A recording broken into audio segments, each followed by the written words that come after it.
Another week, another video, and oftentimes when the stock market is actually the riskiest, it feels the safest. When the market's printing all-time highs day after day, like we saw in 2025, investors feel confident.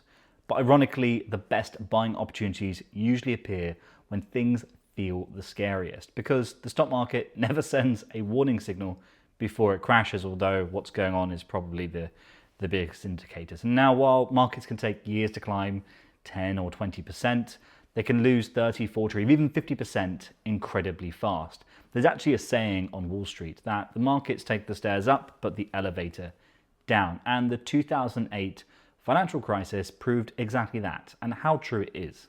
So in today's video, we're going to break down what actually happened in 2008 and how long it took for the markets and jobs to recover, which industries got hit the hardest, and most importantly, how you can prepare for the next crash before it happens. Because if you invest long enough, you will live through multiple market crashes. Since 1928, the stock market has experienced more than 25 corrections and over a dozen bear markets. So the real question isn't whether another crash will happen. The real question is whether you'll be prepared for when it does. Now, one thing investors often watch before major downturns is valuations. In fact, there's a famous indicator that was popularized by Warren Buffett that we just call the Buffett indicator. And the formula is simple. Take the total value of the stock market and divide it by the country's GDP. In other words, it compares the value of all companies to the value of everything that country produces. Historically, when this number moves too far above its long-term average, the markets tend to be more vulnerable. Another widely used valuation metric, which I'm not even going to attempt to pronounce because I actually don't know how, I'm really bad at this one. This measures how much investors are willing to pay for $1 of earnings over a 10-year period. And historically, when this number gets extremely high, markets are often near major turning points. None of this means a market crash is guaranteed tomorrow. There's lots of noise in the media, especially with what's going on in the Middle East. But it does mean that investors should always be prepared, because the last major crash came around when few people expected it. The 2008 financial crisis started with a housing bubble in the United States. Banks were issuing huge amounts of risky loans for mortgages. Those mortgages were then bundled into complex financial products and sold around the world. So when homeowners began defaulting, the entire system started to crack. Major institutions collapsed, credit markets froze, businesses couldn't borrow money, and layoffs started spreading across the globe.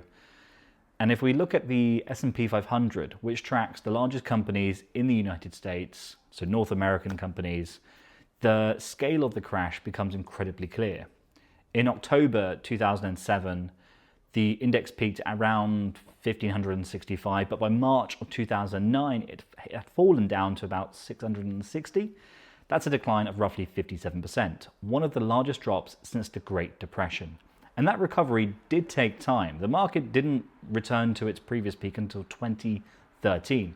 So it took about 5.5 years just to get back to where it started. Now, the real economy took even longer to recover. In the UK, unemployment rose from about 5% before the crisis to roughly 8% in the years that followed. And although jobs eventually returned, wage growth has actually been quite stagnant, and it's still, I think, stagnant even now, even after COVID and everything else. But some industries were hit incredibly hard. Banking and financial services saw massive losses. Construction slowed dramatically. Property developers struggled. Automotive industries faced major declines as consumers cut back spending. But other sectors proved a bit more resilient. Healthcare, utilities, and consumer staples held up better because people still needed food, electricity, medicine, even during recessions. I remember everyone fighting over toilet paper back in COVID, which is just insane. The biggest threat to investors during crashes isn't always the market itself. A lot of it is psychology. So when the market falls 30 or 40%, fear does take over. People panic, they sell. But historically, the biggest gains often happen right after the worst declines. So, for example, After the 2008 crash, when the market went on one of its longest bull runs in history, from 2009 to 2019, the S&P 500 rose by more than 400%. Many investors missed those gains because they sold during the crisis and never got back in. There's always something called missing the best days as a problem. And if you had invested $10,000 in the S&P 500 and stayed invested for the last few decades, your investment could grow dramatically. And you're seeing a lot of influencers online, especially in the last few years, talk about how easy it is to make money in the stock market. In fact, one of the biggest problems around investing is if a crash happens and it's similar to 2008, it's not the market that you got, it's not your money, your savings, it's what happens to your career and your job. And if you need your money and you need to draw on it, then you're realizing those losses, especially if your industry was hit very hard. So lots of people, though very smart and they weren't emotional about the markets, still needed to access their money because the markets were going crazy. So you want your portfolio to include a mix of assets like stocks, bonds, and cash, depending on your risk tolerance.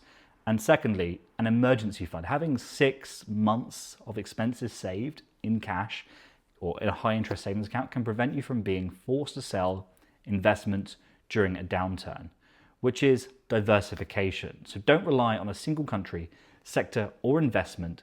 Spread risk across multiple areas of the market, and finally, give it time. History shows that the longer you stay invested, the higher of probable returns that are positive you will see. Daily market movements can feel random, but over a long term, they just look like a blip, if I'm honest. Even now, even at the 2008 crash, it just feels so small compared to the growth we've seen in the last 15 years or more.